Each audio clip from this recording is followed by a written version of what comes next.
ओम शांति।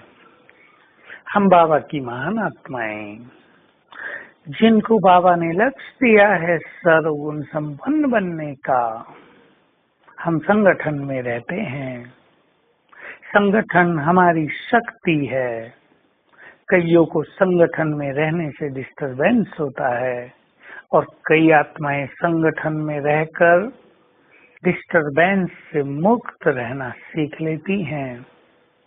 जो मनुष्य संगठन में रहते हुए सबके साथ एडजस्ट कर ले, सबके साथ मिलकर चले, सबके संस्कारों से मिलन कर ले, वही सचमुच श्रेष्ठ ज्ञानी आत्मा है। लेकिन जिस मनुष्य को संगठन में डिस्टरबेंस होने लगे, जो अपने को किसी भी संगठन में सेट न कर पाए, जो दूसरों के वचनों से डिस्टर्ब होते रहें, जिनको बहुत फीलिंग आती रहे, जो संगठन में रहते हुए पुरुषार्थ भी न कर पाए, वो श्रेष्ठ ज्ञानी नहीं है।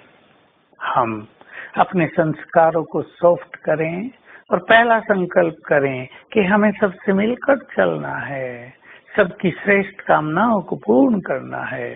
कामनाएं पूर्ण करने का अर्थ ये कदापि नहीं होता कि दूसरों की गलत कामनाओं को भी हम पूर्ण करेंगे, लेकिन हम सहनशील बनकर रहें, हम दूसरों के साथ मिलकर चलें। ये ना संकल्प हो कि जैसा मैं चाहूं वैसे ही सब मेरे साथ चलें, बल्कि पहले ये संकल्प कर लें संगठन में जैसा दूसरे चाहते हैं वैसा हम चल कर दिखाएं। दूसरे हमको बहुत एफिशिएंट, बहुत जिम्मेदार देखना चाहते हैं, बड़ा योग्य देखना चाहते हैं, हम वैसा बन जाएं। कभी कभी संगठन में रहने वाले लोगों में अहम होता है।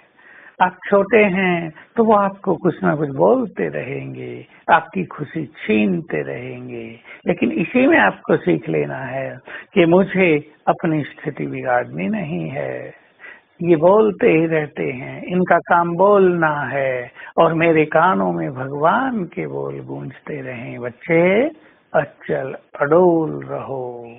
तो दूसरे के किसी भी कारण से हम अपनी स्थिति को खोएंगे नहीं, तो हमारी शक्तियां बहुत बढ़ती जाएंगी और हम देखेंगे कि बोलने वाले बोलते ही रह गए और हम पहुंच गए अपने लक्ष्य की ओर। तो हर परिस्थिति को अपने को शक्तिशाली बनाने का साधन मान लें। हमें एडजस्ट होना है, लेकिन सेवा के क्षेत्र में हमें ये भी ध्यान रखना है कि हम अपनी जिम्मेदारियों को इस तरह निर्वाह करें कि जिम्मेदारी देने वाले प्रसन्न हो जाएं, वो हमसे निश्चिंत रहें। हमें जिम्मेदारी देकर वो कुछ भी सोचें नहीं कि पता नहीं इन्होंने किया होगा या नहीं किया होगा। साथ में किसी भी संगठन में स्वयं को एडजस्ट करने के लिए मूल जो चीज है वो है अपने संस्कार और अपना श्रेष्ठ पुरुषार्थ। कभी कभी संगठन कईयों को पुरुषार्थ भी नहीं करने देता। कई बड़ों को ये बिल्कुल पसंद नहीं होता कि छोटे भी श्रेष्ठ पुरुषार्थी बने, परंतु हम पुरुषार्थ अंदर ही अंदर बहुत अच्छा कर सकते हैं। अंदर ही अंदर ऐश्वर्य होने का अभ्यास, स्वमान का अभ्यास, कर्म करते हुए योग युक्त रहने का अभ्यास किया जा सकता है।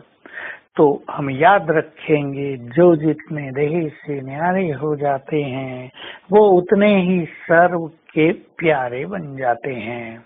अब देह से न्यारी स्थिति के लिए न तो हमें किसी की आज्ञा लेने की जरूरत है, हमें भगवान की आज्ञा मिली हुई है, और न किसी से कुछ पूछना, न इसके लिए किसी समय की आवश्यकता है।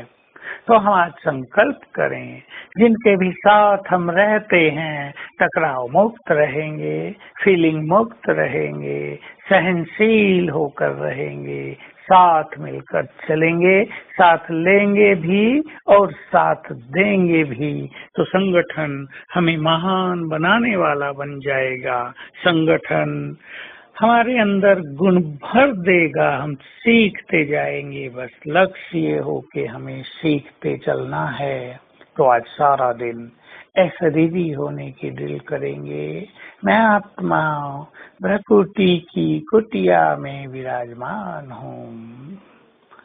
बैठा देखें अपने को इस कुटिया में, मैं तपस्वी कुटिया के अंदर हूँ।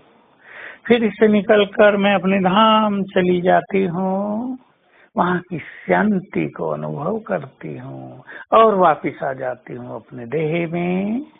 तो स्वयं शरीरी होकर आत्मिक स्वरूप में स्थित होकर दूसरों को आत्मा देखने का आज अभ्यास रहेगा। ओम शांति।